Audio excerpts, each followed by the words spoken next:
Selamat pagi dan salam sejahtera untuk kita semua. Hari ini kita pertemuan kembali untuk pembelajaran kita mengenai akuntansi biaya. Nah, pada pertemuan kita pada kali ini kita akan membahas mengenai perhitungan biaya standar, bagaimana cara menetapkan biaya tersebut, dan kita akan belajar menggunakan analisis varians. Semoga dapat menginspirasi dan dapat memberikan pemahaman saudara tentang bagaimana menghitung biaya standar dalam akuntansi biaya. Selamat belajar dan selamat berproses untuk kita semua. Nah, di sini kita akan mengetahui ya, apa yang dimaksud dengan biaya standar. Nah, seperti yang saudara lihat di layar saudara. Ya. Jadi biaya ini adalah biaya yang sebenarnya itu sudah direncanakan untuk sebuah produk. Ya. Jadi untuk kondisi sekarang ataupun untuk kondisi yang akan datang, semisal terjadi sesuatu. Nah, jadi ibaratnya gini, saudara memproduksi suatu barang. Barang tersebut itu sudah saudara hitung mengenai biaya yang ya udah menjadi standarnya gitu loh. Nah, standar yang dimaksud di sini adalah standar yang sudah memenuhi seluruh elemen biaya. Nah, baik itu dari biaya tenaga kerja, biaya overhead, dan biaya bahan bakunya. Dan saudara sudah menetapkan biaya standar tersebut. Nah, dalam pembagian biaya standar ini kita akan mengenal dua komponen. Yang pertama adalah fisik dan yang kedua adalah harga. Nah, jadi untuk standar fisik ini, kuantitas standar itu dihitung dari input per unit outputnya. Jadi ya, kita akan menentukan biaya itu berdasarkan barang yang diproduksi dan barang yang keluar. Jadi berdasarkan fisik bentuk barangnya. Jadi kita menentukan biayanya itu ya berdasarkan berapa barang itu keluar.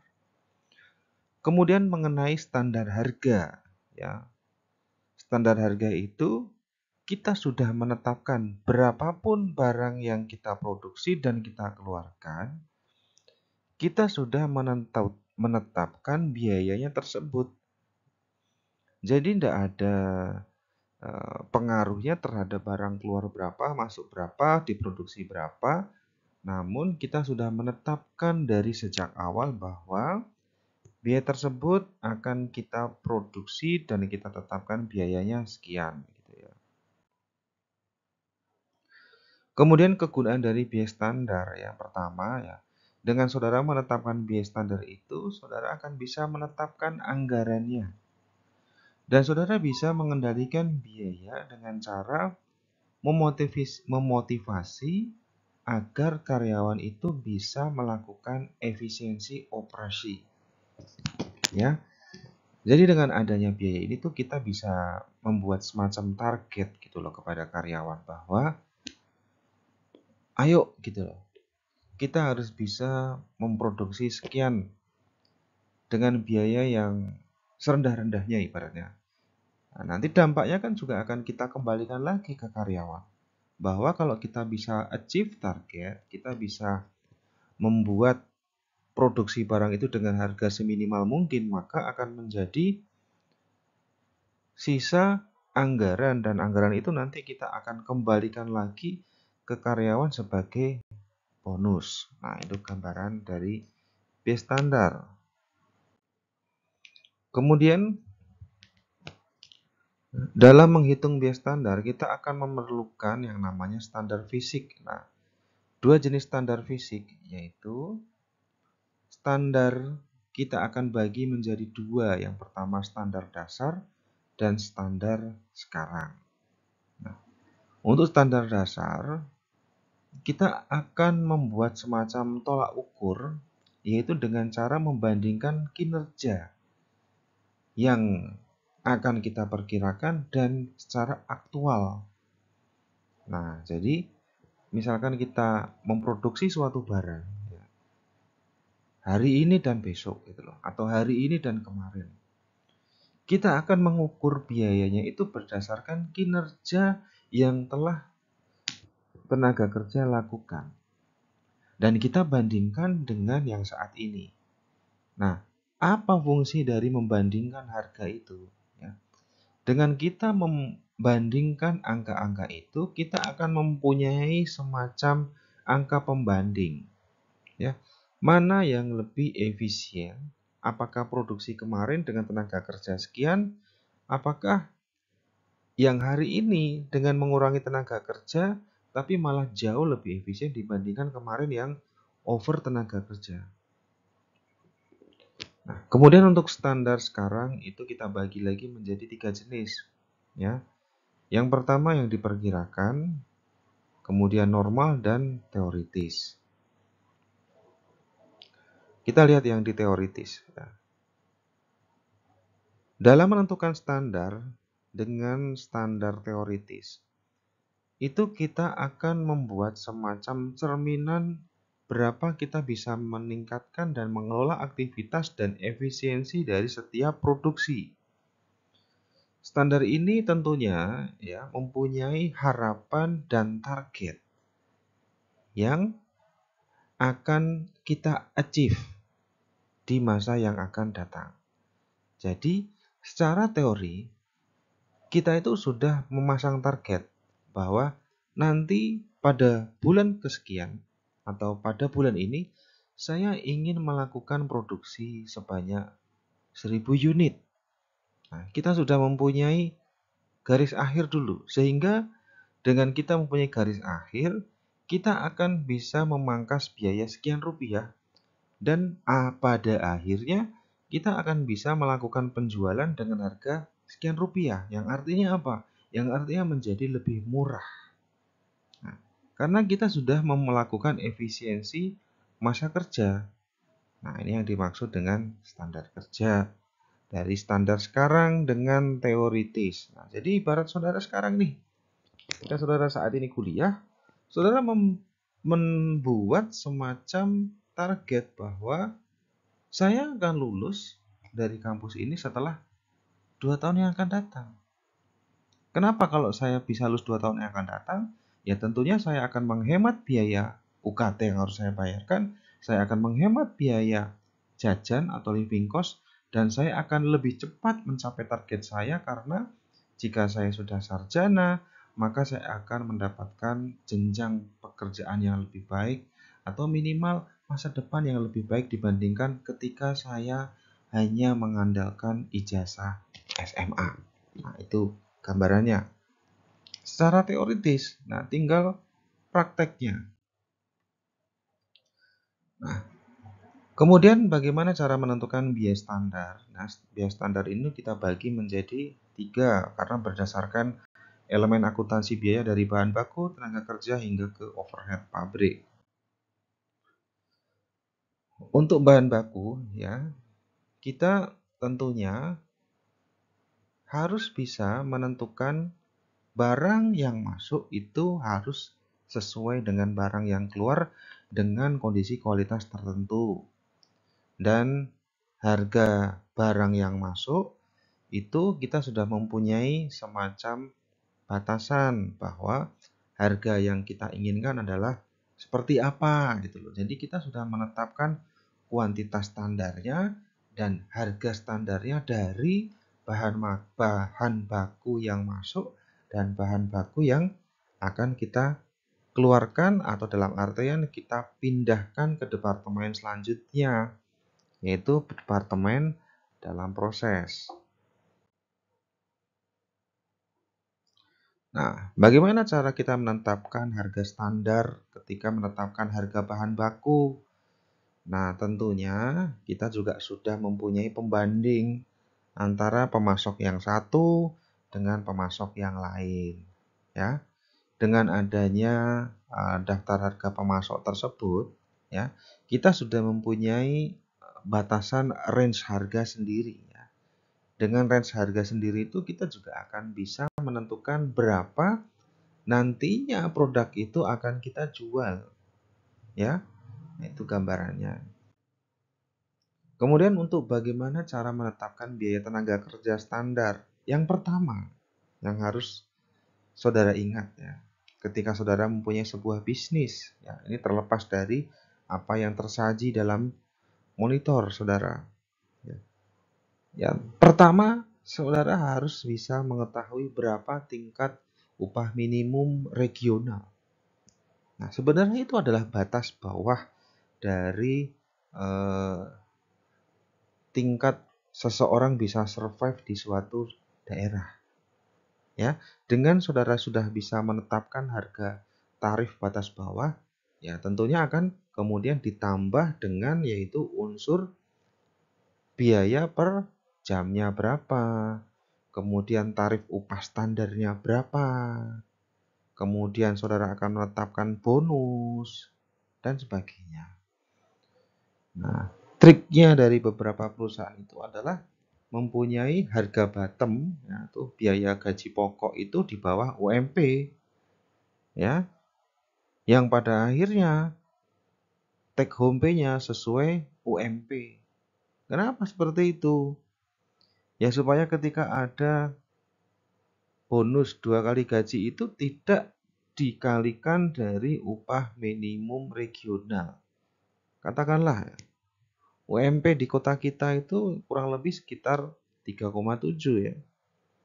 Itu sudah angka minimum untuk bisa survive dan bertahan di sini hanya untuk makan dan living cost. Ya mungkin sedikit untuk saving money bisa, kalau bisa. Nah, apa yang dilakukan beberapa perusahaan untuk mengakali hal itu? Ya, misalkan gaji pokoknya atau ukuran gaji pokoknya itu mungkin let's say 1,5 juta.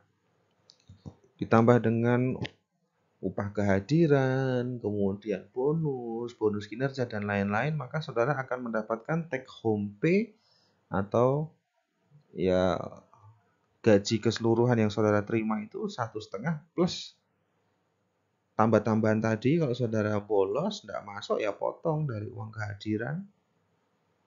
Maka ketika dijumlah saudara masuk terus dan sebagainya, bonus kinerja ya, saudara akan terima 3,7. Sesuai tidak sama UMP? Sesuai Pak. Kalau dilaporkan dalam pajak sesuai. Ada pemeriksaan sesuai. Karena gaji yang dibayarkan sesuai dengan UMP. Tapi ketika ada ketentuan bonus 2 kali gaji itu bukan dari 3,7 kali 2, tapi dari 1,5 juta kali 2. Perusahaan diuntungkan nggak? Diuntungkan. Saudara, ya terima-terima saja, namanya dapat rezeki ya. Nah, itu gambaran yang terjadi saat ini ya, untuk di dunia kerja. Nah, ini melanjutkan apa yang saya jelaskan tadi ya. Nah, kemudian bagaimana cara menentukan biaya overhead pabrik? Nah, biaya overhead pabrik antara satu daerah dengan yang lain itu jelas ada perbedaan. Nah, ketika suatu pabrik mempunyai kantor cabang, katakanlah kantor pusatnya berada di Jakarta. Kemudian untuk mempersingkat biaya ekspedisi yang ketika misalkan dia memproduksi sepatu ya, kalau dia mempunyai pabrik hanya ada di Jabodetabek misalkan di salah satu kota tersebut, dan ketika akan mengirim ke Sulawesi, ke Kalimantan, ke daerah Indonesia Timur mengandalkan ekspedisi, maka akan terjadi keterlambatan dan akan mengakibatkan biaya transportasi yang membengkak. Nah, untuk itulah pabriknya dibuatkan diambil titik misalkan di kota Makassar. Jadi bisa menjangkau Indonesia Timur termasuk Kalimantan daerah timur juga. Karena lebih murah pengiriman dari Makassar dibandingkan pengiriman dari Jakarta, misalkan. Nah, tentunya karena pabriknya berbeda antara Jabodetabek dengan Makassar, maka bahan baku pokoknya pun juga sudah dipastikan berbeda. Kecuali perusahaan ingin menetapkan harga yang seragam antara Jabodetabek atau Jawa dengan wilayah Indonesia Timur. Tapi itu nggak mungkin. Ya. Sementara gaji tenaga kerja aja juga sudah berbeda. Ya, untuk menghemat hal itu, maka terkadang bahan baku tidak dari daerah tempat pabrik itu, tapi dikirim dari Pulau Jawa. Nah, walaupun lebih lama secara pengiriman, tapi setidaknya ketika barang jadi, langsung segera bisa didistribusikan. Jadi sebelum barang persediaan di gudang itu habis, kantor cabang sudah memesan dahulu bahan bakunya ke kantor pusat. Nah, itu gambarannya. Kemudian dalam analisis varians, ya, kita akan menghitung biaya yang sesungguhnya terjadi. Karena dalam perhitungan biaya standar itu, kita asumsikan pasti ada penyimpangan. Ya, entah penyimpangan itu dari pemasok atau mungkin dari internal kita, ya. Dan itu akan menjadi selisih, ya. Ya. Nanti kita akan menghitung berapa selisih yang terjadi dan ya kita akan ada asumsinya dan nanti saudara akan bisa mengetahui. Ya, karena dalam setiap produksi itu ya terkadang kita ambil kemungkinan buruknya pasti akan ada selisih biaya, ya. Dalam perhitungan selisih ini kita akan menghitung selisih biaya produksi, ya, dengan 3 model. Yang pertama model 1 selisih, 2, dan 3. Nah, nanti kita akan kupas satu persatu dari model ini. Kita akan bahas mengenai model 1 selisih, ya, atau the one way model. Nah, rumusnya seperti yang tertampil di monitor saudara. Silahkan saudara pause dulu ketika ingin mencatat biar nanti ketika ada soal, saudara sudah bisa tinggal memasukkan angka-angka ke dalam rumusnya, ya. Nah, ketika menghitung menggunakan model 1 selisih, bagaimana cara menentukan biaya bahan baku, ya? Nah, dan bagaimana cara menentukan untuk biaya tenaga kerja? Nah, ikuti rumus itu, ya. Mana yang masuk ke dalam kurung HST, misalkan harga standar dikalikan dengan kuantitas standar kurung tutup dikurangi harga sesungguhnya dikali kuantitas sesungguhnya, maka akan ketemu total selisihnya. Nah, begitu juga untuk biaya tenaga kerja, ya. Kemudian untuk memudahkan, hasil perhitungan selisih diberi tanda L untuk selisih laba atau selisih yang menguntungkan dan tanda R untuk selisih rugi. Jadi kalau nanti itu jawabannya minus, ya, maka saudara kasih tambahan angka dan R, ya. Kalau laba maka ya kalau enggak ada minus ya saudara angka plus ditambah L. Plus jangan ditambah loh, ya. Tapi angka terus L atau R gitu. Kemudian untuk model 2 selisih atau the two way model, ya, rumusnya seperti yang saudara lihat, ya. Untuk menghitung selisih harga, ya, ya. Tadi kan sudah saudara menghitung selisih laba atau tidak. Nah, di sini kita akan menghitung selisih harga dan selisih kuantiti. Nah, selisih kuantiti itu ya selisih jumlahnya. Selisih harga itu ya selisih antara harga standar, ya, dikurangi HS tadi silahkan lihat di sebelumnya dikalikan KS atau kuantitas sesungguhnya. HS itu kalau nggak salah tadi harga sesungguhnya. Nah, ya itu. Gitu caranya, ikuti pokoknya masukkan ke dalam rumus ini, ya. Nanti gampang hitungnya. Kita lanjutkan. Kemudian untuk model 3 selisih atau the three way model. Ini dipecah menjadi tiga macam selisih, ya. Selisih harga, kuantitas, dan selisih tadi pertama selisih harga, kuantiti, dan selisih harga. Sama aja, ya. Nah, bagaimana cara menghitung menggunakan three way model, ya? Three way model ini kita akan melihat harga dan kuantitas standar masing-masing itu lebih tinggi atau lebih rendah dari harga yang sesungguhnya. Ya. Jadi kita itu pengen melihat sebenarnya yang tertulis dengan secara fisik gitu loh, barang yang ada ini harganya tinggi mana ya, ibaratnya kalau saudara nanti di bagian gudang barang datang, saudara akan mencocokkan dengan data, sesuai nggak barang yang datang. Nah, itu gambaran cara menghitungnya.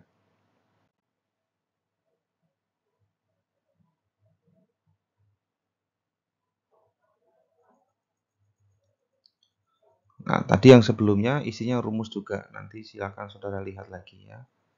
Kemudian yang kondisi kedua ini juga rumus lanjutan dari yang kondisi pertama.